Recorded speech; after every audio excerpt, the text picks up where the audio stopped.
In fact, I wanted to request Professor also to generally guide our teachers as to what kind of questions they should be including in the question paper.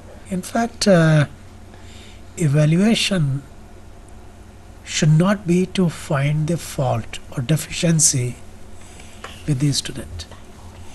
Evaluation process should also lead to the learning process, and that is how the questions should be designed. That's why you might be noticing, as Gurpreet mentioned, about the change of the questions from definition. Simply we ask the definition. If the guy is not able to understand, then he will say he will not be able to score well, but at the same time he is not learning anything. But if already some explanation is given, he is able to recall and he remembers this. At least at that time his concentration is full.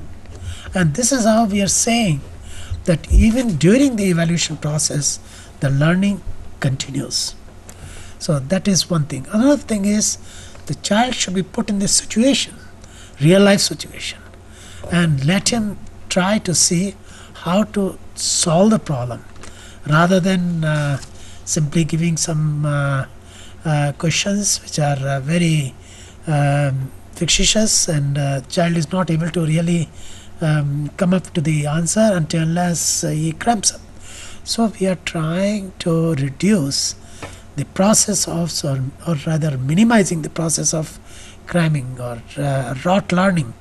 So this is more towards say situation based evaluation, also trying to ensure that during the evaluation itself the learning continues. Yes, sir. So that is a major shift which you would be noticing.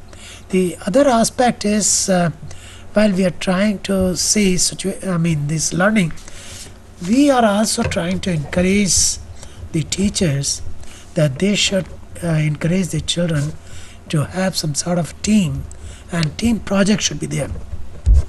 It is not between the teacher and the student.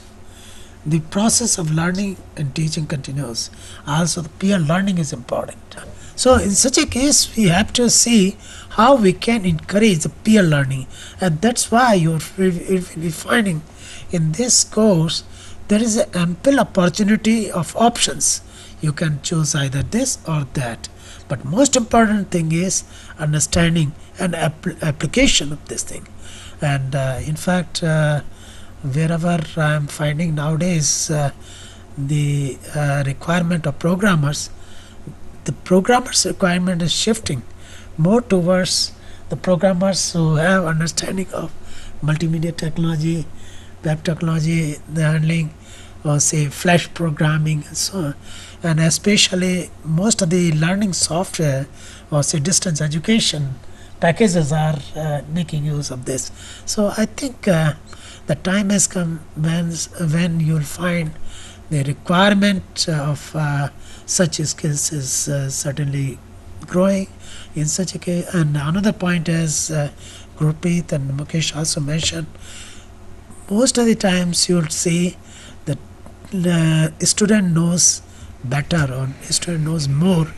Please do not hesitate to mix up with the students, and in a team project you also learn and encourage the students. It should not be the some sort of a feeling that you are senior so you would not like to be with them, but you be with them, you enjoy, because it is the exploratory